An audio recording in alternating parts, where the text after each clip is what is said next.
নমস্কার। মাননীয় মুখ্যমন্ত্রীর কাছ থেকে অবশেষে এলো আশার আলো। অন্নপূর্ণা যোজনা নিয়ে যারা দীর্ঘদিন ধরে দুশ্চিন্তায় ছিলেন, কবে দেবে, কী হবে নতুন ক্রাইটেরিয়া, সেটা কিন্তু মাননীয় মুখ্যমন্ত্রী গতকালের বৈঠকে স্পষ্ট করে দিয়েছেন। ওনার বক্তব্যের সাপেক্ষে কি উনি বলেছেন সেগুলো আমরা আলোচনা করে নেব। উনি বলেছেন 17ই আগস্ট থেকে উপভোক্তাদের ব্যাংক অ্যাকাউন্টে টাকা পাঠানো শুরু হবে। এটা যে 17ই আগস্ট সবাই পেয়ে যাবেন তা কিন্তু নয়। 17ই আগস্ট থেকে ধাপে ধাপে পাঠানো হবে, মানে 2-3 দিনও লাগতে পারে, এটা কিন্তু তিনি মেনশন করে দিয়েছেন। তো এই 17ই আগস্ট না পেলে আপনারা যে ভেবে নিলেন আমরা পেলাম না, এটা কিন্তু নয়।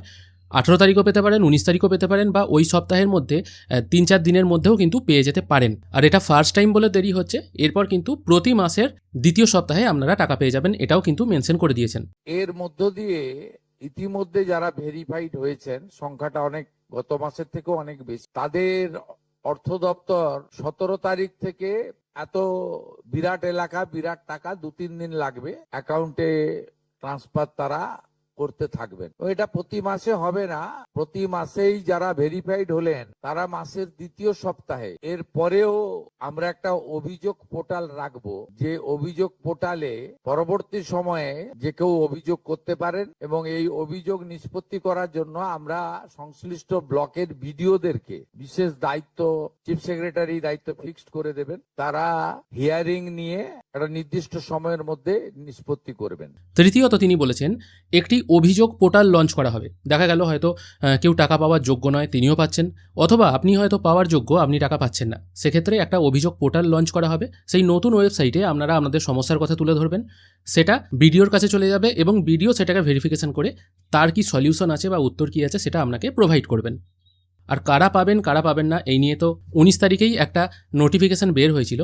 সেই নোটিফিকেশন অনুযায়ী সব কিছু একই আছে। 25 থেকে 60 বছর বয়স হতে হবে আপনার, এবং তার সাথে আপনি যদি কোনো জায়গায় স্থায়ী কাজ করেন, এই সমস্ত পরিসরগুলো বলা হয়েছে, এই জায়গায় আপনি যদি স্থায়ী কাজ করেন তাহলেও কিন্তু আপনি টাকা পাবেন না।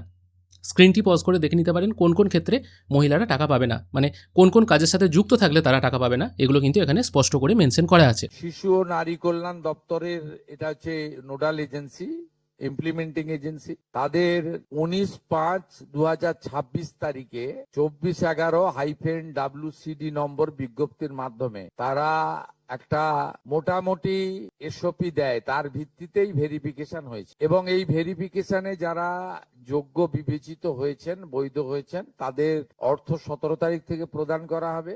আমাদের যারা যোগ্য বিবেচিত হয়েছেন তাদের বয়স 25 থেকে 60 বছরের মধ্যে হতে হবে, আগেই বলা আছে। কেন্দ্রীয় বা রাজ্য সরকার, কোন বিধিবদ্ধ সংস্থা, সরকারি আন্ডারটেকিং, পঞ্চায়েত, পৌরসভা, সরকারি সাহায্যপ্রাপ্ত শিক্ষা প্রতিষ্ঠান অর্থাৎ শিক্ষক শিক্ষাকর্মী, স্থায়ী সরকারি চাকরিতে নিযুক্ত থাকেন, বা পেনশনার্স আসবে না যেহেতু 60 ঊর্ধ্ব, এটা ইরেলিভেন্ট, এরা এই বেনিফিটের মধ্যে পড়ছেন না। কোনো পরিবারের ইনকাম যদি 12 লক্ষ টাকা হয়, মানে তাকে আয়কর দিতে হয়, কোনো পরিবারের আর কি, ঠিক আছে, কোনো পরিবারের হয়তো যে কোনো ব্যক্তি হতে পারেন, সেই পরিবারের কোনো একজন মেম্বার হয়তো অন্নপূর্ণা আবেদন করেছেন, তাহলে সেই পরিবারের কোনো ব্যক্তি, মানে সেই পরিবারের কোনো মেম্বার অন্নপূর্ণা যোজনার টাকা কিন্তু পাবেন না।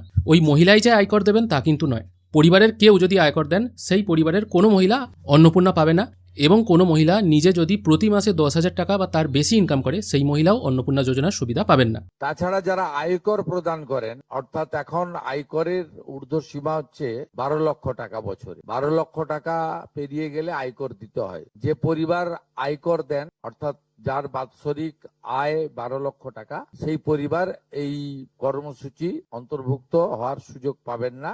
এবং যে মহিলা নিজে 10,000 টাকার বেশি নিজে উপার্জন করেন মাসে, তাকেও এর বিবেচনার মধ্যে প্রাথমিকভাবে আনা হয়নি। কিন্তু এক্ষেত্রে যারা ক্যাজুয়াল কন্ট্রাকচুয়াল, মানে বাড়ির পুরুষ মানুষরা, তাদের বাড়ির পরিবারের স্ত্রী বা অন্যরা বিবেচিত হবেন। যদি কোনো মহিলা, এটা একটি নারী অর্থনৈতিক সশক্তিকরণের স্কিম, সেক্ষেত্রে যিনি সরাসরি নিজে 10,000 টাকার বেশি উপার্জন করেন তাকে বিবেচনা করা হবে না। তবে কিছু কিছু ক্ষেত্রে ছাড় দেওয়া হয়েছে।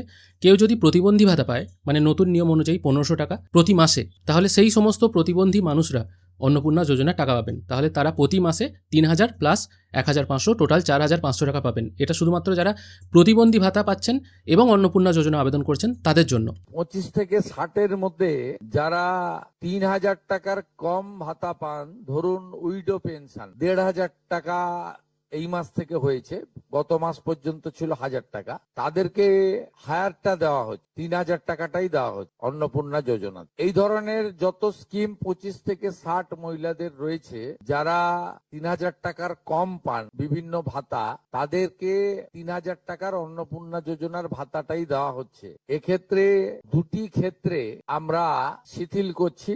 একটা হচ্ছে দিব্যাঙ্গ ভাতা যারা পান তারা দুটো ভাতাই পাবেন। তারা দিব্যাঙ্গ ভাতা যেটা আগস্ট মাস থেকে 1500 হয়ে যাবে সেটাও পাবেন, অন্নপূর্ণা যোজনা 3000ও পাবেন, শুধুমাত্র ফিজিক্যালি চ্যালেঞ্জদের ক্ষেত্রে আর পিএম কিষাণ সম্মান নিধির ক্ষেত্রে, এই দুটি ক্ষেত্রে আমরা এটাকে শিথিল রাখছি।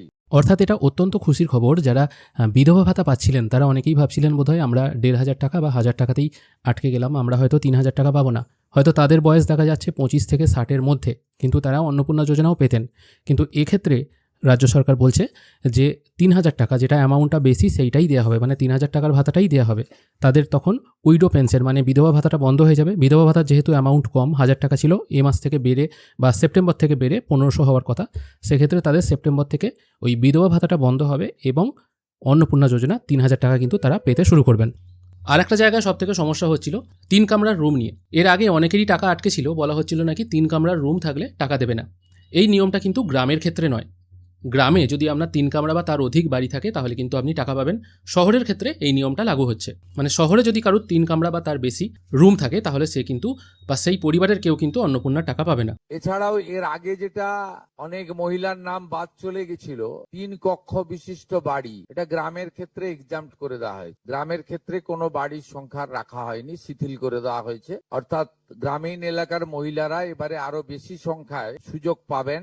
তাদের ক্ষেত্রে গ্রামীণ ক্ষেত্রে 3 কক্ষ বিশিষ্ট বাড়ি, যেটা জুলাই মাসে ওই ক্রাইটেরিয়াটা থাকার কারণে অনেকে বঞ্চিত হয়েছেন, এবারে আর বঞ্চিত তারা হচ্ছেন না। আর একটা সমস্যা ছিল 50 ডেসিমেলের বেশি জমি যদি থাকে গ্রামে কিংবা পৌরসভা বা শহরাঞ্চলের ক্ষেত্রে, ঠিক আছে, রুরাল বা আরবান এরিয়ার ক্ষেত্রে, সেক্ষেত্রেও কিন্তু মানে 50 ডেসিমেলের বেশি জমি থাকলেও সেই পরিবারের কেউ অন্নপূর্ণা যোজনার টাকা পাবেন। এটা কিন্তু কনফার্ম করে দেওয়া হয়েছে। তাই 3 কক্ষ বিশিষ্ট রুমের কথা এটা শুধুমাত্র শহরের ক্ষেত্রে প্রযোজ্য। গ্রামের ক্ষেত্রে যদি আপনার 6টাও রুম থাকে তাহলেও আপনি টাকা পাবেন, এবং জমির ক্ষেত্রে কোনো রকম বাধ্যবাধকতা নেই।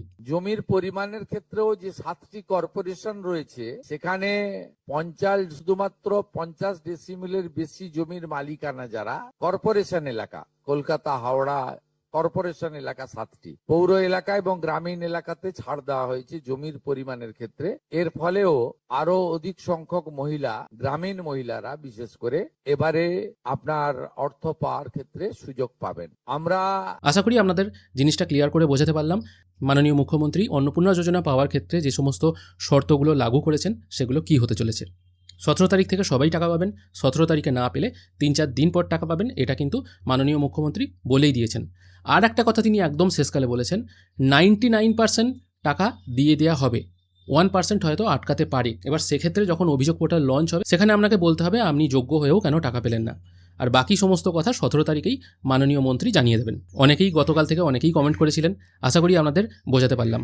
আজকের ভিডিও এখানেই শেষ করছি, ধন্যবাদ। সরকারি অর্থ নারী সশক্তিকরণ, নারীর অর্থনৈতিক ক্ষমতা বৃদ্ধি, এই লক্ষ্য রেখে প্রকৃত প্রাপকদেরকে আমরা দেব, এবং প্রাথমিকভাবে সংখ্যাটা 17 তারিখে মাননীয় মন্ত্রী মালতী রায় মহোদয় আপনাদের জানিয়ে দেবেন। 17 তারিখ বিকেলে, আমি সংখ্যাটা বলছি না, কিন্তু যে কয়েক লক্ষ মহিলা তারা জুলাই মাসে অর্থ থেকে বঞ্চিত হয়েছিলেন এই 3 কক্ষ বিশিষ্ট বাড়ি বা জমির পরিমাণ ইত্যাদির কারণে, তাদের ম্যাক্সিমামটাই এবারে আমরা সংযুক্ত করে দিয়েছি। তাই আমি বিশ্বাস করি যে আগস্ট মাসে প্রদেয় অর্থে 100% না হলেও 99% প্রকৃত প্রাপকদের হাতে আমরা পৌঁছে দিতে পারবো।